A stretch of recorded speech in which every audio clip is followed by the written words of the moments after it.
Hi, I'm Karina. Hi, I'm Dylan. And we are the host and producer of Morning Cup of Murder. And you are listening to Jim the Podcast Sherpa from Too Many Podcasts. Hey, you made it to season 2. Congratulations. Or welcome to Too Many Podcasts. Mr. Bruce, sound the gong, please. Welcome to Too Many Podcasts, the podcast about podcasts.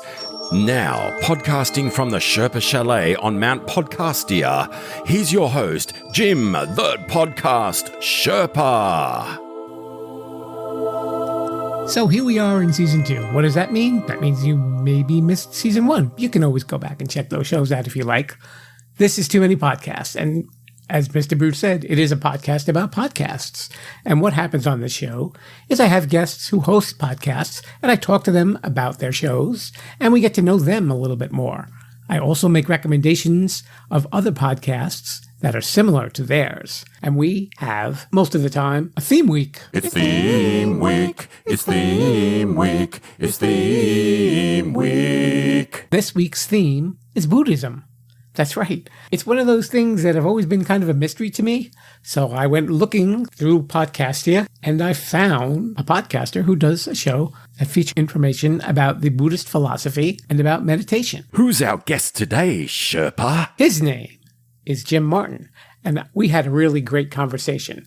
And I might want to point out that Jim is just a regular guy, you know? It wasn't like there was this Buddhist monk with a shaved head and long flowing robes or anything. He was just a guy with short hair and a mustache and a big guy in a t-shirt and jeans, happy to talk about the Buddhist philosophy and about meditation. And it was really, really enlightening for me. And I guess that's part of the goal of Buddhism, to be enlightened. So consider me enlightened. I don't know everything about Buddhism, of course, but you know what? When we go down to the Sherpa Chalet, Jim will explain everything that you need to know as far as the basics of Buddhism are concerned. Again, you can't really learn everything about Buddhism in a single half-hour interview, but he definitely shines a light on a lot of all the important parts, and he was a huge help.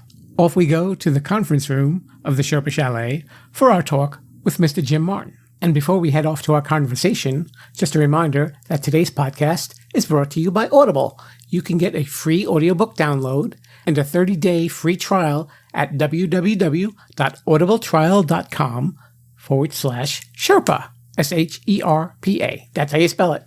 There's over 180,000 titles that you can choose from for your iPhone, Android, Kindle, or MP3 player. All right, now we can start the conversation. Hey, everybody. Welcome to the bit of spirituality and philosophy right down here at the Sherpa Chalet. Buddhism. What is Buddhism? Did you know that there are 500 million people that practice Buddhism? You know, we hear a lot of words associated with it, like karma, reincarnation, meditation, Zen, nirvana. Maybe you hear mention of a guy named the Dalai Lama. But what does it all mean? You know, sometimes it's just words to us. And I don't really know that. So I may be a Sherpa, but I'm not a Buddhist in any way. However, my guest today, Jim Martin, is a host of the podcast, The Unusual Buddha, and I've welcomed him onto the show. And here we are for our second season debut. Jim, welcome to the Sherpa Chalet. Thank you very much for having me. It's great to be on. I can't wait to hopefully blow some lids off some topics with you.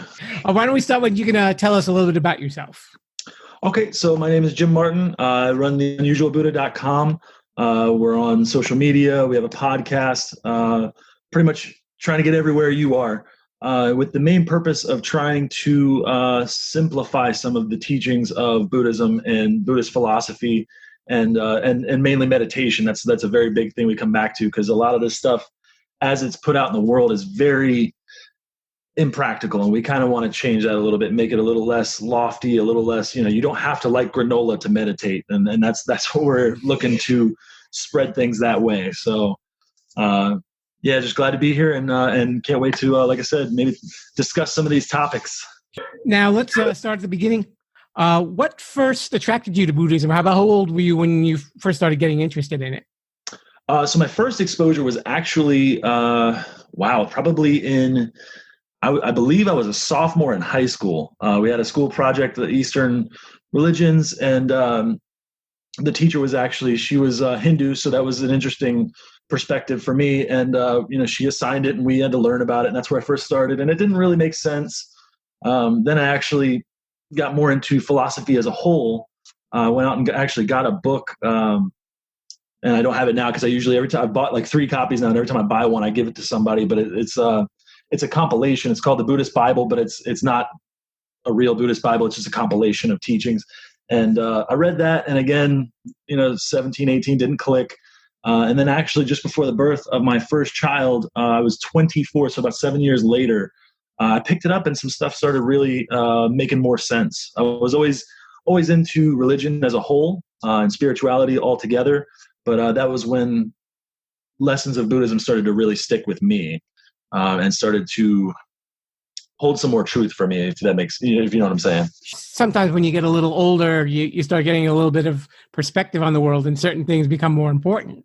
Exactly. And that's something that my teacher brought up a lot when, and I'm sure we'll talk about him later, but that was something he said, honestly, the reason you probably came to it at that point was because you had a child. This is a big event in your life, and you want to have some value to give to another person that you're going to bring into the world. So I guess that kind of piques your interest in things that are more, more valuable in life. Okay. And why don't you talk a little bit about your podcast so people who are tuning in, they know what to expect? So my podcast is about, like I said, meditation and spiritual topics. It's funny, you're starting a second season. I'm actually gearing up to start a second season as well, talking about mental health and things like that. But the main topic of my podcast is meditation, spirituality, and a little bit of Buddhist philosophy as well. Again, without trying to get dry, caution, if you're with the kids, there is some swearing.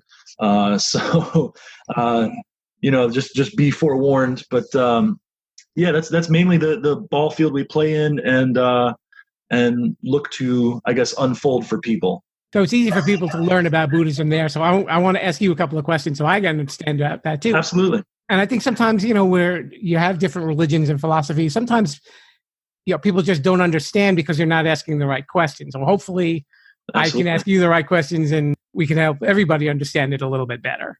Absolutely. I can't wait. So why don't we just start with the basics? Who is Buddha?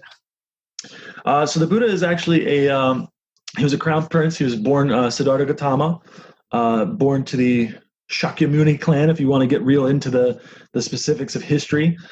He was born, obviously his father was, he's considered a prince, but his father was more of like a warlord, and kind of held a lot of control in this area. And depending on who's telling the story, there's a lot of miraculous happenings surrounding his birth.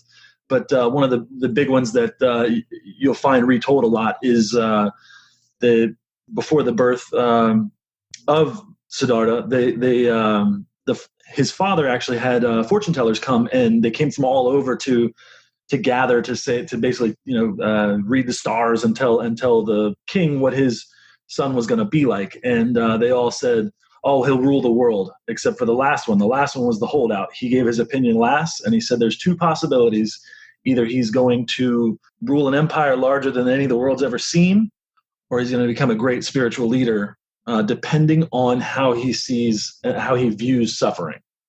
So that actually, you've opened you've taken us down the rabbit hole. So I'm going to give you some more here. But so that actually, from that moment on, that affected how the king allowed his son to interact with the world. So he was actually very shielded. He was not allowed to go outside the castle walls.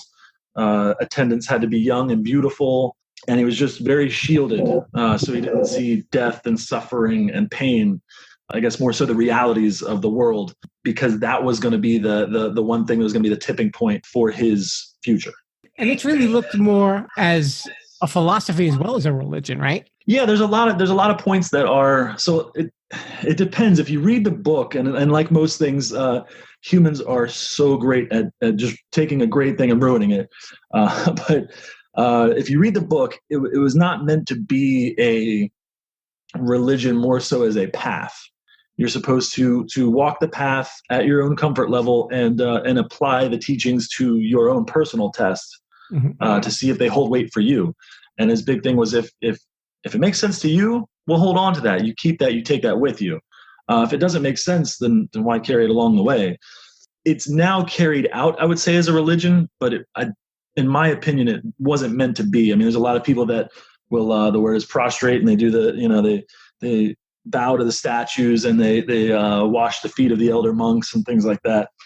To me, that's a little much, but it is tradition. But just like Christianity and Judaism, they all have the traditions of man, same kind of thing. They have a lot of traditions folded in that aren't quite in the book, if you know what I mean. I want to throw in a little piece of trivia. One thing that I did just learn recently, when you go into the Asian restaurants and you see the statue of that's not Buddha. No, it depends on actually another thing depends on who you talk to. Some people would say that is Hote, who is he's more of a representative of prosperity and kindness and openness and sharing and those kind of things. And some would even say he's another Buddha, Amitabha, which is the Buddha to be. Because what most people don't realize about Buddhism is just like the president, regardless of who is the current president, that's a title. Same thing with Buddha. Buddha is not per se a person. It is the awakened one. So just because there's the Buddha does not mean there weren't more before him, and does not mean there won't be more after him. It's a succession. Mm-hmm. If you get what I'm throwing out there. I know you kind of touched on some of the tenets of Buddhism. You want to kind of absolutely. So the big four, and this is within the first Dharma teaching. The big four were the Four Noble Truths. So in order, the first one is, and this is probably the one that caught me, was the universality of suffering. So that means to dumb that down, or to boil it down to a simpler point. Everyone knows what it's like to be discontented, maybe not suffering. A lot of people use the word suffering in the Dharma, which Dharma is teaching, or truth, depending on who you talk to. Again, translations are great. The universality of suffering, meaning that everyone knows what it's like to live in some amount of want, for conditions not to be exactly what you'd want them to be. And we all know this, whether you're a prince or a pauper, we all know what it's like to live in lack. There's always something that you wish you had. So that's one of the big ones that caught me and hooked me. The next one being the cause of suffering is desire. So the causation of suffering being desire, that meaning, to simplify that, would be that the reason you suffer is because you want for things. So the Buddha laid out what the problem was, and then he identified, this is the overarching problem. This is, the specific cause of the problem. And that would be our desire. And that's what meditation and things like these practices do, is they try and break down the want for things, the craving of things. 3, I make sure I get this right, because it's hard to word it just so that, so everyone can get it. Once you've identified the cause, now we want to eliminate the cause. So it's just simply end your desire, end your craving, and end your suffering.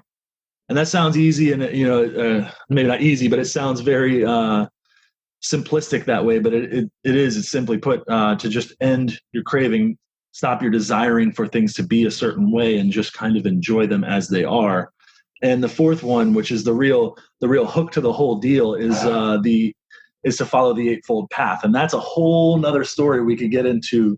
That is, right speech, right concentration, right insight. There's a whole. That's where you get a little bit more ethereal. But as a main, the first 4 are the ones that everybody really is concerned with, and that's usually the lead-in for everybody to Buddhism. Okay, now I understand that Buddhism started in India. Yeah. So Siddhartha Gautama was actually born in the foothills of the Himalayas, and it's. Like most figures in history, it's very debated whether he's born in India or born in Nepal, but somewhere in that region, the foothills of the Himalayas, that's where his tribe was at that time. So it's believed he was, again, depending on, people argue about it so much, just like arguments about Christ and his origin and his skin color and all this kind of stuff that really has no bearing on the teaching. Most people argue about it, but yeah, he was born in the foothills of the Himalayas, just south of India, or, I guess that's the northern part of India. But in that region of the world. Now, do people confuse Buddhism with Hinduism at all? Yeah, they do. Mainly because they share a some borders, and they actually do have similar roots because at the time, in Buddha's time, Siddhartha's time, or however you want to put it, in his time, the Brahmins were the teachers, and the Brahmins were the cleric class of citizenship in India. And they actually had the Vedas and those texts of Hinduism, and that's actually what was at his time. That's what was popular and most common in his region of the world. And they were in that region of the world. They were also going through a bit of a rebirth, I guess, of faith and belief, because it wasn't unusual for people to leave their life and go out into the woods and meditate and do all these kind of things. It wasn't uncommon for that to happen. There are several different types of Buddhists. Is that correct? Yeah, there's actually just like Christianity, nobody believes on agrees on anything for long. So there's the main sects are Theravada, which is I guess if you want to put it in common terms today, that's the OG stuff. That's the original guys. They're, I guess, more orthodoxy. It's actually called the School of the Elders. So they believe themselves to be the holders of the original texts. And then there's the Mahayana school, which is where you get into, which is also very much subdivided into other things. Like there's Pure Land Buddhism, there's Vajrayana, there's all kinds of subsets of Buddhism within that. But basically, the big two are Theravada and Mahayana, and then Mahayana subdivides into several below itself.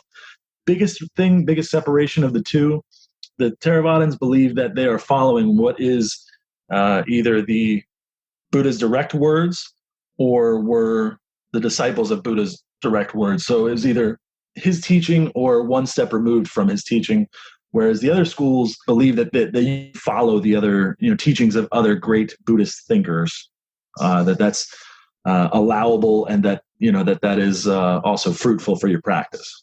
And where would you fall under in your philosophy?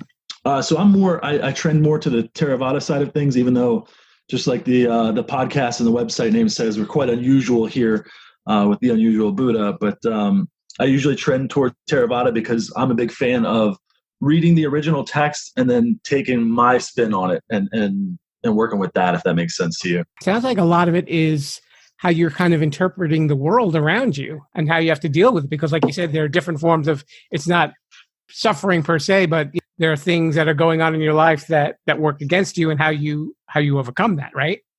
Yeah. It's very much it's allowable for. It's okay for you to think about you, for you to fix yourself. One of the things that sometimes even other schools consider a fault is that Theravada says that first I have to help myself out of the mud to be of service to get you out of the mud. Mm-hmm. Whereas in Mahayana teachings, one of the big things is called a bodhisattva vow, which, again, I hope I'm not going too into the weeds here with you, but that's one of the big marking points of Mahayana. And that is so to say that you vow as a person that you will not attain final enlightenment. You will not leave this plane until everyone can come with you.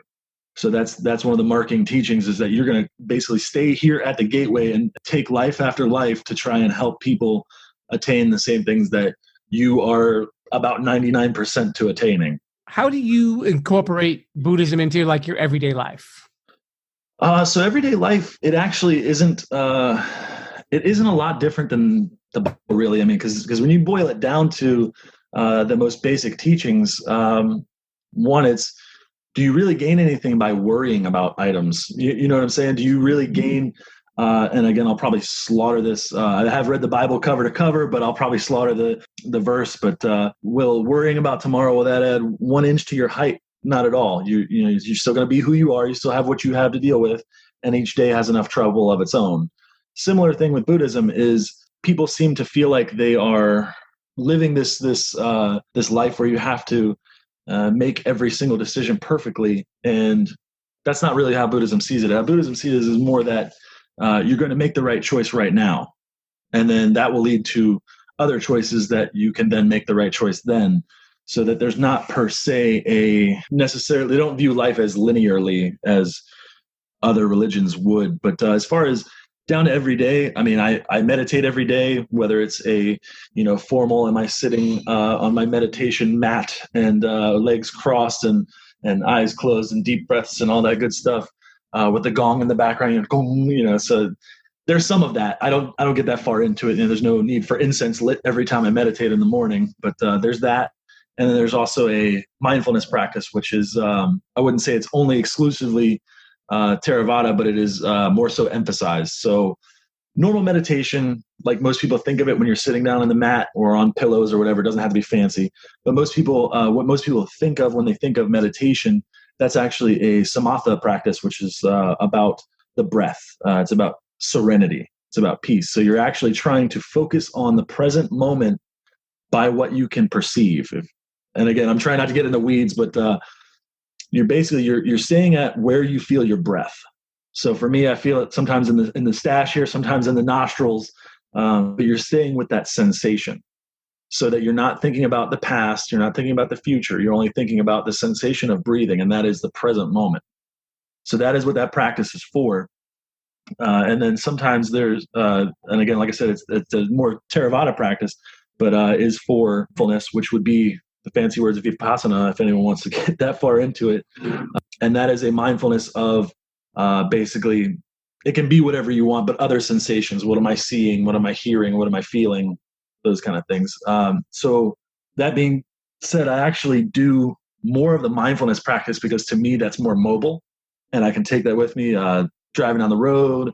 I can, what does my steering wheel feel like? What is the horrible vibration my car is making? What does that sound like? Or whatever the case may be. It's just about being present in the current sensation. So that's mainly where I focus my practices in that present moment. That is probably the biggest marker of Buddhist practice is you're trying to get to the present and current awareness. And that's generally helped me stay. And like I said, don't ever confuse when you hear any Buddhist talk. I mean, I still make plans. I still think about the past. I still do all those things, but it's brought more of a focus to now. And that's pretty much what I try to do is stay with. My plans are important. My past is important, but now is also very important. And in fact, it's the most important. That's basically the gist of the practice is what I can do to stay in the present. And it helps with, when you do that, it actually can help your everyday be more fulfilling because you're not on autopilot. I'm glad that you actually brought up the meditation. I know that that's a good part of your podcast too. You really discuss, how to do it the right way. And it doesn't have, like you said, it doesn't really have to be a big production. It's just, you could be alone and just getting that right frame of mind, right? Is that what it really takes to start? Yeah, absolutely. And that's the biggest thing. And that's one of the things I like to touch on in my podcast is the simplicity of it. It wasn't ever meant to be this lofty thing. You don't have to be a statue. You don't have to be, it's okay if you say bad words once in a while. It's okay to crack a beer once in a while. You know what I mean? You're not ordained, you're a normal person. So it's okay to be that way. But as far as meditation goes, we've actually talked about 4 kinds. So I just talked to you about the samatha, vipassana. So serenity and insight is another name for it. We also talk about loving kindness, which is another branch of meditation. And then finally, mantra, which is kind of the cool one you see on TV where they get the real guttural, the real throaty chanting. So that's the main types that I deal in. There are probably about as many types of meditation as there are meditators. So there's so much out there, but those are the main 4 that I focus on. As a dad, a new dad, I guess your son is still pretty young? Actually, I have 3 kids. Oh, 3 kids. And my wife is pregnant with the 4th as we record this. So congratulations. Thank you very much. So I have 10. My ranges are 10, 5, and 2. He's going to be 2 very soon. What do you want your children to, how do you want them to look at the world differently, with what you know? Honestly, a big part of what I do is not to take it so seriously. And I don't mean to take away from the seriousness of things because life has its serious moments, but I feel like, and this is something I have gathered from Buddhism, is that your ego tends to make you life from your perspective in the normal sense is usually I am player 1 or I am the main character and everybody else is secondary and tertiary at best. And it's me against everyone else. Well, Buddhism kind of turns that on its ear where you're a part of the ecosystem. You're not the center of it. Mm-hmm. And that's something I want my kids to know. I'm definitely not ever going to force Buddhism on them. If my daughter comes in and wants to meditate with me, she's 10 now. If she chooses to, then that's great. If she doesn't want to, I'm not going to force it. It's not like going to church on Sundays. Like when I had a couple of those times when I was a kid, but it's not like that. There's no force. I was always told as my great grandmother from Germany used to tell me that spirituality and religion is a very grown up decision. And when you make that for yourself, that's for you. And that's something that I very much, I found some kind of Buddhism in that from my great grandmother that I would like to pass on to my kids. So definitely don't be so serious and choose your own and just devote yourself to it. I was going to just say that sounds like a really great philosophy that you've got to really think it out for yourself. Absolutely. Part of, I'm not sure if your school of thought goes with this, the discussion of nirvana, about reaching nirvana. Yes. So that is actually a very broad-reaching topic. Technically, if you get into the mechanics of it, they say that that nirvana is uninitiated, unborn, unoriginated, meaning that it does not have a causing factor. Every moment in history that we are aware of on this, like world of things, has, no matter how far you go back in history, you can always go back a little further. Because Buddhism doesn't necessarily, in its rawest form, doesn't necessarily have a genesis, because it's not a question that the Buddha ever answered. There is no Big Bang. It's just a cyclical existence that just keeps occurring. And the only reason that this one exists is because one exists before it, and before that, and before that, and before that, on into infinity. So there's not specifically a originating moment. And as far as the end of your life, Buddhism believes as part of it is rebirth. Which is a little bit different than reincarnation. But the final goal being nirvana, which if you were to really put it into words, would be like taking a glass of water to the ocean, and you pour that glass of water into the ocean. No matter how many times you dip your cup back in, you will never get that same water back. And that's a decent analogy of what occurs during nirvana to a normal human. And it's a pretty rare attainment. And it is a very lofty and deeply sought after thing. But again, it actually, as you pursue it, it changes you, because we are humans, we are finite, and we are seeking to get something which is infinite and well beyond our scope and well beyond our understanding. How can someone who is interested in Buddhism learn more about it? Honestly, just like anything else, I learned I was probably somewhat read when I made it to my teacher, and he actually gave me a really good analogy for finding a teacher, which I would definitely like to pass on to anyone who's you read a little bit for yourself. I would definitely recommend that. But if you do find a teacher or a local temple in your area, something my teacher said to me was, come to your teacher with an empty cup. So don't come to him with, I know X, Y, and Z. I know how to say all the 12 parameters. I know what the Eightfold Path is. I know what the Four Noble Truths are. Rather than coming with all the lists and all those things, just come with an empty cup and let him fill it. And usually the purpose is almost like an apprenticeship. They try to learn you and how best to teach you.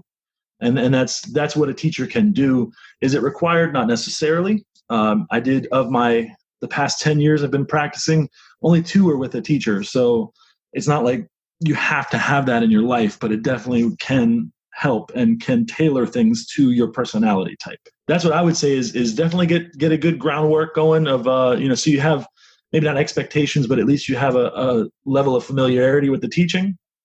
And then after that, definitely look for a teaching center in your area. It can be, there's plenty of temples. If you type in like meditation, there are some that are more, they're not going to be so much about Buddhism. They're going to be more about meditation in general. So it'd be like, meditation-based stress reduction, or those kind of classes and courses that's taught a lot and is pretty frequently available. But if you want an actual teaching in the Dharma, it would be best to find a Dharma teacher with some sort of lineage that you're into. Again, like I said, like I told you before, I don't have any lineage. I've not taken ordination of any kind. I don't have, I had my teacher who was Theravadan, and that was kind of where I got my start, was more with the Theravadan documents. So that's where I began. And that's, in my opinion, I prefer that people at least read the document for themselves and then formulate it for themselves, because to me, that's truer to the teaching than just, this guy told me what I'm supposed to believe, so I believe it. That's really far beyond what the Dharma and Buddhism is supposed to be. Right. And it really just kind of circles back to what we were talking about earlier about learning how to interpret the world. Exactly. So I knew very little about Buddhism before speaking to you. So I feel very informed here. But we do have to talk a little bit about podcasts. And I'm sure there are some podcasts that you like to check out. Yeah, actually, I am so I'm big into, since I started all this, I spend a lot of time, I'm very, I would say, insular with how I do my content. So I read what I like to read. I write what I write. And I get into those kind of things. So I spend a lot of time being very internalized. And just recently, because I'm always behind the technology, I just got into podcasts and Spotify and things like that. So I'm a very big fan of, it's called The Process and the Path by Dwayne Toops, which is a pretty amazing podcast. He actually comes to Buddhism from the Zen tradition. And his is how can I put this nicely, a refreshing view on Zen, because Zen tends to be a little dry. Usually it takes a certain type of person to get into that. And that's not that there's anything wrong with the Zen school in any way, but usually it's a little boring for me. And he actually spices it up and makes it kind of interesting. He's actually been transitioning into talking about creative content. So that's something I get very much into. And then honestly, the only other real podcast that I regularly listen to would be Gary Vaynerchuk's. I'm sure you've probably heard of him once. I get all kinds of into that. I've probably listened to far too many of them because I usually listen. I have about an hour and 10 minutes drive to work, so I usually catch 2 or 3 on the way in. So big fan. I like his way of spitting things, and I do like that though he's not philosophical, he's getting into some stuff that is very aligned with Buddhism, and it's pretty interesting to hear him talk about. It's funny. I think I had at least 5 guests who mentioned the Gary V audio experience. So it's good. I think he has to give me money for promoting his show. Right? Oh my gosh. I plug him all the time. I've probably told about 100 friends, like, hey, listen to this guy. And everybody's like, oh my God, why wasn't I listening to this guy? He's actually pretty amazing. And I know for me, if anybody's into social media, it's actually really changed the way that I view social media and how to engage. I felt like I was doing once I started listening, I was doing my audience like a disservice because I wasn't as concerned with engaging. And like when it comes down to it, that's what we're here for. I'm here to engage to as close as I can, because it's the internet, but to touch one-on-one to connect with people. And that's really what we're here to do. And that I think really supercharged my whole thing, because I've probably been listening for about the past 8 months now. So yeah, probably since the beginning of the year. And it's been pretty religious since I started. So other than that, I can't really think of any that I regularly follow, to be honest. I'd like to congratulate you because you get to be the first guest for the 2nd season to do what we call shameless self-promotion. Shameless self-promotion. All right. And this is where you can tell everybody how they can get in touch with you. So the best place would be theunusualbuddha.com. Obviously, we're all over social media, including TikTok. I just started doing TikTok too. I don't know if anybody else is into that, but we're there as well.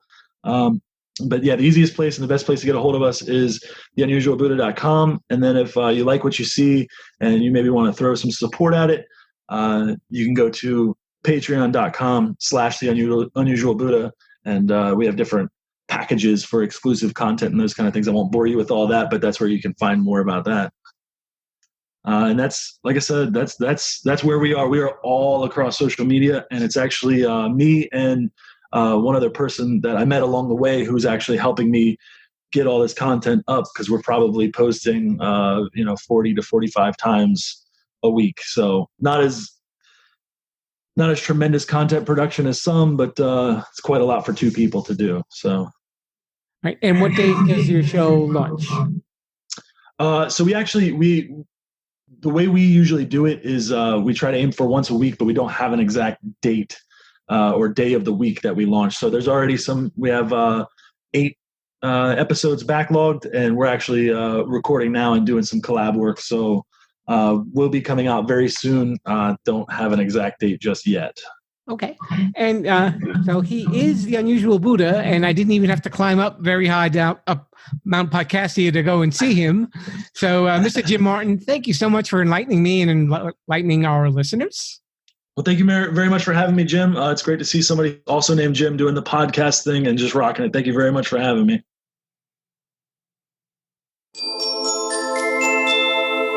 And now it's time for Sherpa Suggestions.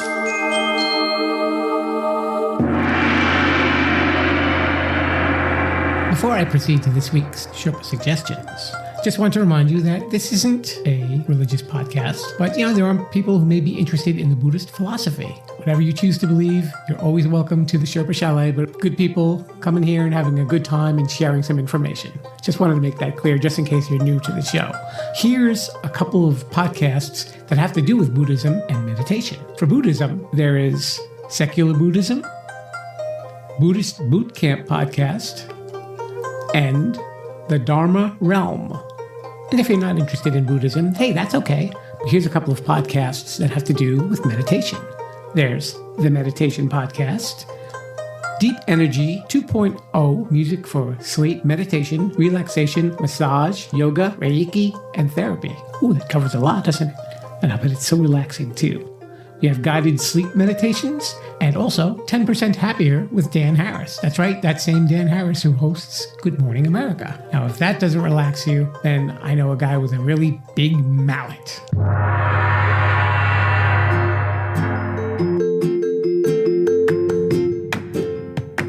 Hey, season 2. And we're off and running, one episode down. And thank you so much to Mr. Jim Martin for coming by and talking with us about Buddhism. I like when we can have really interesting things where I can learn about topics that I really don't understand. And Jim, again, you were a huge help. 1,000 thank yous, sir. Thank you, thank you, thank you. And don't forget to check out Jim's podcast, The Unusual Buddha, for more information on Buddhist philosophy and meditation. It's really good, and you'll definitely learn how to relax your mind. And don't forget, if you like the show, you can follow us on social media on Facebook, or Twitter, or Instagram. And I know Twitter and Instagram, the number 2 mini podcasts, Facebook, the word 2, TOO. I got to do something about that. And you can listen to us wherever there are podcast apps, like Apple Podcasts, Google Podcasts, Spotify, Stitcher, Anchor FM, where you can leave me a voicemail message, iHeartRadio, Pocket Casts, and a bunch of others. If you go to the Anchor page, you'll see all the different formats where you can listen to the show. And I would appreciate it if you did. And for the ones like Apple Podcasts and Stitcher and iHeartRadio, please leave me a nice review so we can encourage more people to come around to the Sherpa Chalet and listen to the show every Wednesday. And if you don't like the show, well, no. If you don't like the show, send me an email at jimthepodcastsherpa@gmail.com. Let me know what's wrong, and maybe we can work together and fix it if you've got any suggestions. We are in season 2, and I'm shooting for more listeners and definitely going to spread the word of the Sherpalution. We've got Buddhism down, and the Sherpalution will rise. Mr. Bruce, take me out of here. Thank you, sir. See you guys next week. And Viva la Sherpalution! Thanks for listening to Too Many Podcasts. Please disperse. You can go home now. I said you can go home now. Viva la Sherpalution. Viva la Sherpalution. Oh. Yeah, I'll come back now, you hear?